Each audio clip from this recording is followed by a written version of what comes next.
Saturday night, I turned the TV on just to see what was going on. You'd been gone a while, didn't hear from you. I just want to know if you're safe and sound, 'cause I want to know if you made it out or if you're caught up in the mess. So tell me, are you okay? 'Cause I don't wanna lose you. It ain't easy 'cause I know I'm better with you. But tell me, are you okay? 'Cause I don't wanna say goodbye. I don't know what I'll do. Hello, everyone, and welcome to another episode of Healing Connection. I am your host, Joy McBride, and I will be here commenting or entertaining you on the next few minutes. Today's episode is 42, and it's breaking down the walls. And these are all kinds of walls. So I want you to hop on with me, see what we can do, and see what we can learn. This is going to be a two-part series, just so you know, and it's actually the walls of isolation. So over the next short time, we'll explore what isolation looks like and feels like, why it happens, how to recognize the warning signs in ourselves and in those we care about. But I do want you to know, if at any point you feel alone or you're just in a hard meltdown and you don't know if you can listen to all this podcast, it's okay. You can come back to it. But if that's the case, I want you to call or text somebody at 988. Everybody knows Veterans Press 1. Everybody else, hang on the line. Talk to somebody. Get some extra help. I appreciate you listening to this, but if you need help, I highly want you to do that first. Now, if you don't want to do that, but you would like to talk to me, you can email me at cooljoe77@heroobjective.org. One thing I want you to know is you're not alone. Okay, let's dive in. Part 1, identifying isolation. Isolation can be physical, cutting off from friends and family or emotions, feeling lonely even in a crowd. For veterans, first responders, caregivers, and spouses, years of high-stress service can condition us to self-reliance, making it hard to reach out to others when we need help. Here's an example. An urban police officer who stopped answering spouses' texts, veterans avoiding the VA center and phone calls from buddies. Some key points are isolation is a spectrum, from needing occasionally space to dangerous withdrawals. It's okay to want to be by yourself for a little bit, but you need to be careful on exactly how much you stay away, because the longer you stay away, the harder it is for you to come back. And I don't want to have that happen to you. I want good things for each and every one of you. But I know, even myself, we all have crappy days. We really do. We have days where something triggered us in a heartbeat. We had no idea. We didn't count for that happening that day. But they do. It's okay to try and be by yourself, but don't do it for a long period.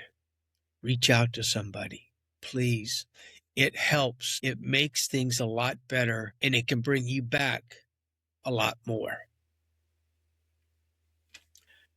Part 2, why isolation takes root. There's an occupational culture. In the firehouse and on deployments, toughness is prized. Asking for help can feel like weakness. Number 1, trauma and shame. After a bad call or deployment, You may fear judgment or that others won't understand. Part 2. Burnout and exhaustion. When you're bone tired, the last thing you want to do is socialize. I understand you want to be by yourself for a little bit, but again, please be careful for how long. Number 3, transition phase. Retirement or injury can leave you unmoored with nowhere to fit in, and you don't think that anybody can understand. You're wrong. There are people out there. They may not know exactly what you went through, but they may have gone through something very close and very similar. It's okay to reach out. It's okay to talk to them. It's okay to share how you feel. Here's a story. After one particular grueling shift, Jesse, a seasoned paramedic, sat in his car outside his house for nearly an hour. He was unable to go inside. Earlier that day, he had responded to a call involving a child at the same age as his nephew. The outcome, this time, wasn't good. He could already hear laughter through the kitchen window. His family was gathered for Sunday dinner. Normally, he would rush in, soak in the warmth, the teasing, the comfort. But this particular night, the smells and the sound felt like a sharp contrast to the weight pressing on his chest. Rather than sit at the table pretending everything was fine, he texted his wife that he needed to work late. Then he drove to a quiet overlook, watching the horizon dissolve into dusk. It wasn't the first family dinner he had missed, and it wouldn't be the last. But eventually, Jesse did begin to talking to a counselor, then to his wife, and slowly he let healing make its way to the table. You see, it's not just military veterans, it's first responders of all kinds. Deputies, PD, firefighters, EMTs. There's always going to be something that hits hard. It's always going to be time that it's hard to deal with and we don't feel like we have anybody to talk to. That we have to keep it all inside. No, we don't. I'm asking you to slowly let it out. Part 3. Warning signs of emerging isolation. A. Behavioral cues: declining invitations, sleeping much more or less, withdrawal from hobbies or faith groups. B. Emotional indicators: persistent sadness or irritability, a sense of emptiness or numbness. C. Cognitive signs: negative self-talk. No one wants me around is an example. Rumination on past mistakes. D. Physical symptoms: change in appetite or weight, chronic pain or fatigue. D. Physical complaints without clear cause. And E. Frequent headaches, stomach aches, or just feeling off without medical explanation. Sometimes a cry for help is needed. F. Cleanliness or over-dependency. G.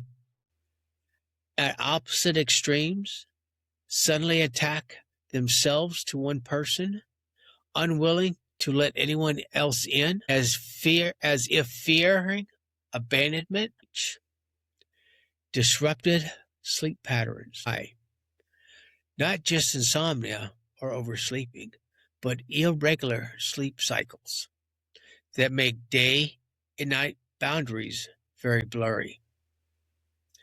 That's one thing that you should know, is that you need to make sure that, I know most of us may only get 4 or 5 hours of sleep, but make that 4 or 5 hours of sleep all at the same time, not different times here and there, all the time. Communication changes. Using very brief, one-word responses in texts or conversations, or responding hours or days later. Perfectionism and control.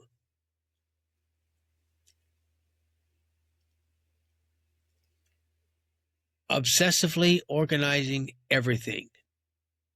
Example, if I control my environment, I won't feel lost, which can be a sign of withdrawal. Express hopelessness. Statements about the future sounding bleak. Example, I don't see things ever getting better. What's the point? Don't fall into those categories, please, because you are just going to spiral down. And if I can help you catch it sooner, I want to, because from what I remember, from what was told to me, it's not a good thing when you hit rock bottom. It's not good when everybody that you have, that you loved, is around you, that you push them away. You've made them scared. Talk to them. And if you notice these signs in a loved one, or catching yourself in these patterns, please take action early. It is definitely something you need to do. Part 4. Voices from the Edge. Here's a story of isolation. Mike, the firefighter, after a line-of-duty injury, he stopped visiting the station. He fell silent. His spouse noticed an empty chair at the dining room table and gently asked, "When's the last time you saw Jody at the station?" That question cracked his shell. Take a deeper dive. Emotional landscapes. I felt worthlessness, Mike told me. My team didn't need me anymore. The trucks left without me, and I stayed home, staring at 4 walls. He describes the ache of watching the morning dispatch lights flicker across his TV instead of out of the bay door. His partner, Juan, showed up at Mike's door with 2 coffees and a single question. Mike bristled at first. He was too proud for help. But Juan stayed until Mike whispered, "I don't know." An action step. That afternoon, Mike carried Juan's coffee tray from the kitchen to the crews on break. Just once. It felt silly, he says, but the smiles on their faces, I realized I still belong. A key takeaway? Small, familiar rituals like carrying a tray or sweeping the bay can crack isolation by reconnecting us to a purpose and to others. Here's another one. Anna, the vet. She came back from deployment. She stopped answering texts. Her battle buddy drove 3 hours to drop off coffee and say, "We miss you." Connection started to rekindle.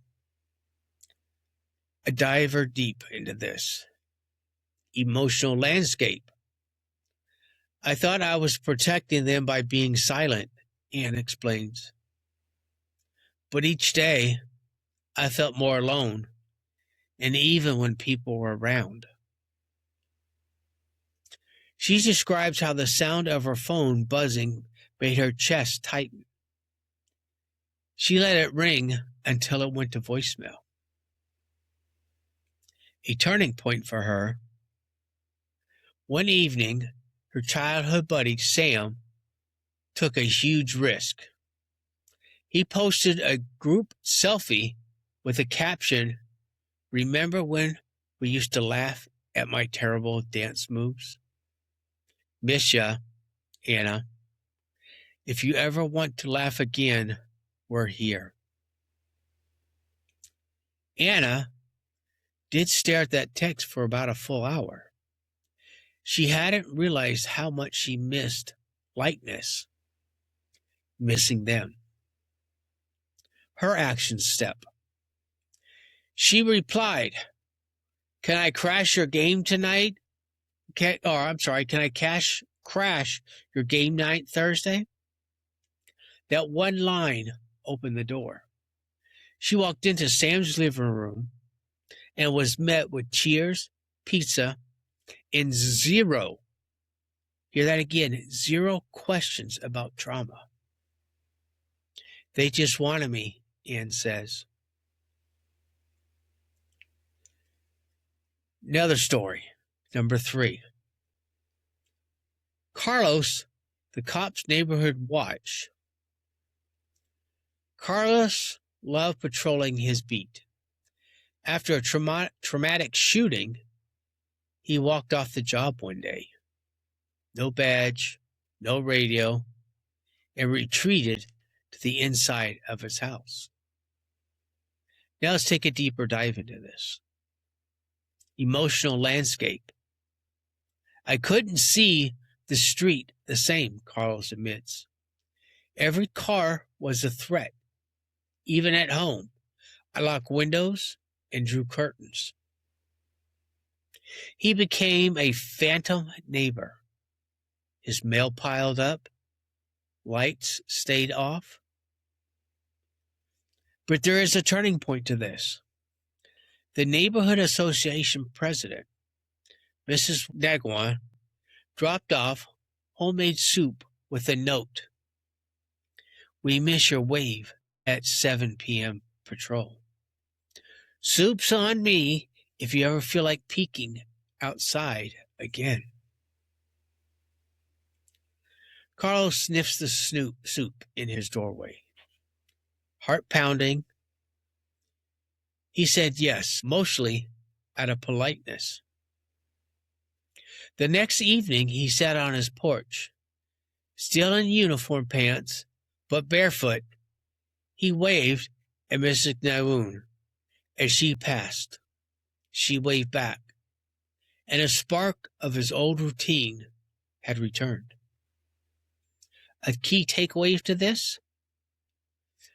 Restoring small elements of former roles, the 7 a.m. wave, in safe ways can re-anchor someone to their community without pressure to getting back to work.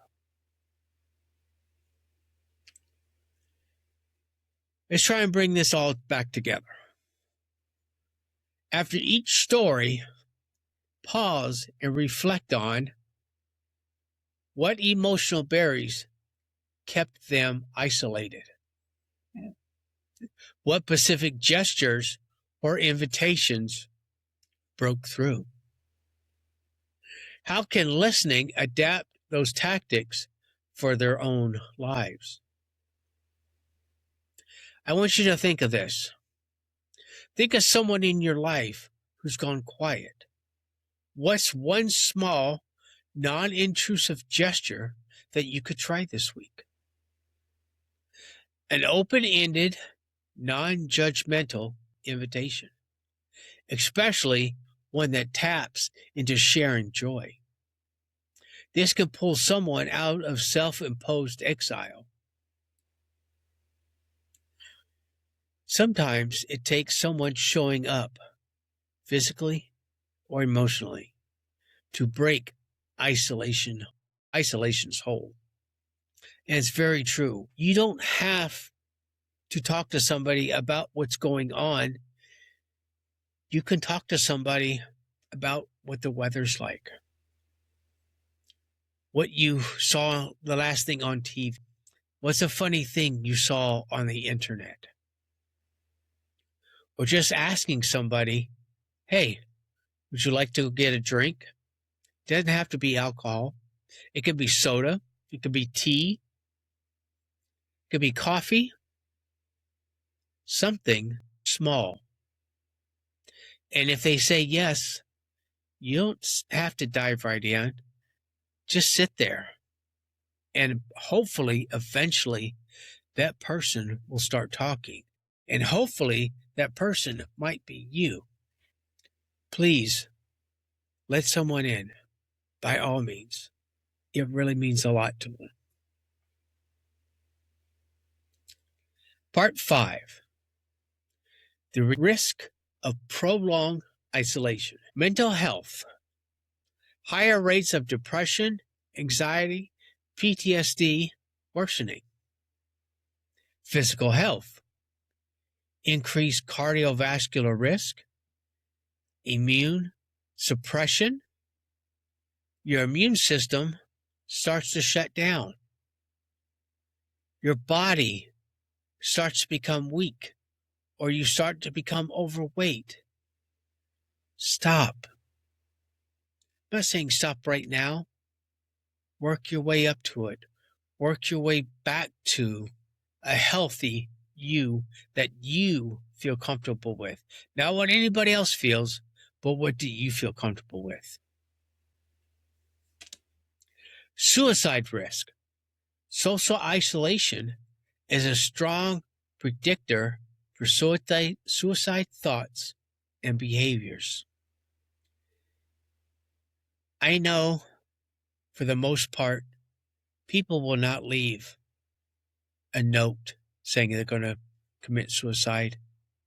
It's always the note after the suicide that people find. But if you find yourself in this path, if you find yourself with these thoughts, by the love of God, please reach out to somebody. Please talk to somebody. Talk to me. Talk to 988. Talk to somebody, please. I promise I will make sure that I am available, and I will answer everything and listen to every word you have to say. I'm not going to judge you. I'm not going to load you down with questions after what all you tell me. No. I will let you talk, because it is your time, your burdens, your issues that you are having that you don't know how, or you're confused on how to deal with. We can work through it together. I promise. Isolation isn't just lonely. It is very deadly. Recognizing and reversing it can save lives. Exactly what I just said. Look out, reach out for help. Part 6, which is our closing, and I'll give you a little bit of part 2, which will be next week. Dun, dun, dun. In our next episode, we will tackle how to break free, tools, resources, and everyday strategies that reconnect and rebuild your community. Isolation doesn't have to last forever. You can find your way back. I want you to know I thank you for listening to part 1 of Breaking the Walls of Isolation. I hope that you get something out of this. I hope it has you answer questions about yourself or others. It doesn't always have to be you. But if it's somebody that you know, someone close, a battle buddy, a partner, a spouse, a caregiver,